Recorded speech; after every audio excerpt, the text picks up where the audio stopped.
we got a question from your favorite couple. That's a What is great one question. what is one benefit of a credit card that has some cardholders forgetting to take advantage of besides the points, miles, and cash back? You know what? Well, Rod, you go first. Or do you want me to go? I want ladies first. You know, I'm a gentleman type. Okay. Okay. So this is what I will say.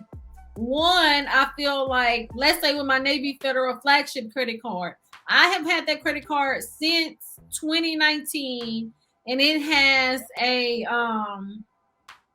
I could get the what is it called?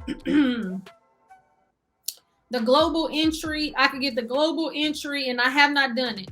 I also feel like, but here's another one with the cell phone. But like, say for me, I have Verizon. For some reason, Verizon does not want me to be great, and I cannot use my credit card to pay it, or they're going to charge me another $10, and I don't want to be charged $10 additional a month, so I won't do it. But see, with your credit card, you can get cell phone. Let's say if something happens to your cell phone, they usually allot you 500 or something a year for that, but you really have to check your credit card for that.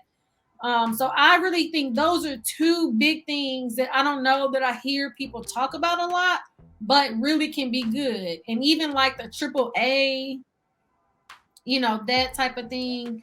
Those are some of the things that I hear that I think are good perks that people don't talk about.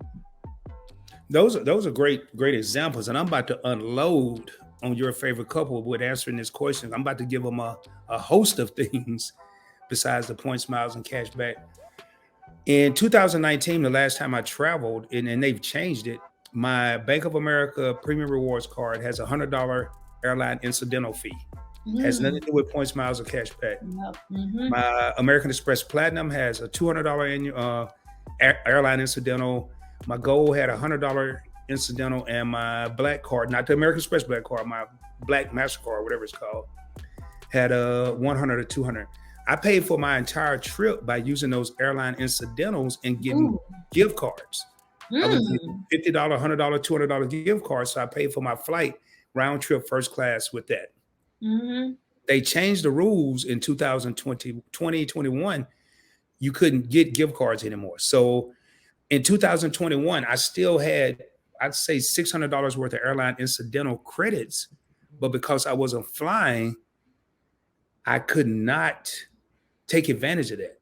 Another thing that people don't think about, let's say you go to rent a car. People don't rent cars as much as they used to, but I could take my Platinum card. You could take your Chase Sapphire Preferred card.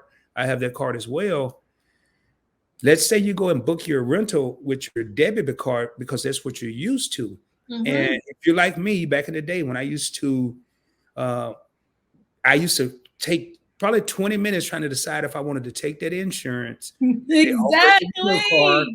Or if I want to decline it at $14.99 a day. Now, my car costs $30 and the rental was $15. And I'm like, oh man. I used to fool myself. I'm gonna be honest with you. I used to lie to myself and say, I think my insurance will cover that. They won't. They won't. So there are certain credit cards you have, like the Chase Sapphire Preferred.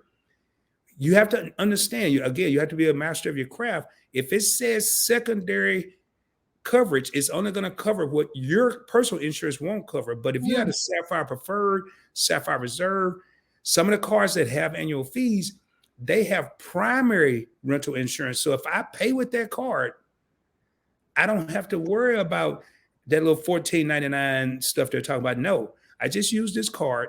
I am cool. Give me my card. Let me roll, and then you get it's all kind of things. There's so many things that come along. So many different things. Like, this is an amazing question. Then, like, I'm probably gonna cut this. Like this, I don't think that a lot of times I do feel like we just think about the 100,000 bonus points or whatever it is, but I do like to look and see all the other things that they have, but also take the time, because like this one, I've been talking about doing the global entry for a minute. Now, I will say I haven't flown since 2020, so that probably has a part to play with it. But it's better to go ahead and do it now opposed to kind of waiting around. So I think I'm gonna go ahead and do that pretty soon. But some of the other credit cards as well.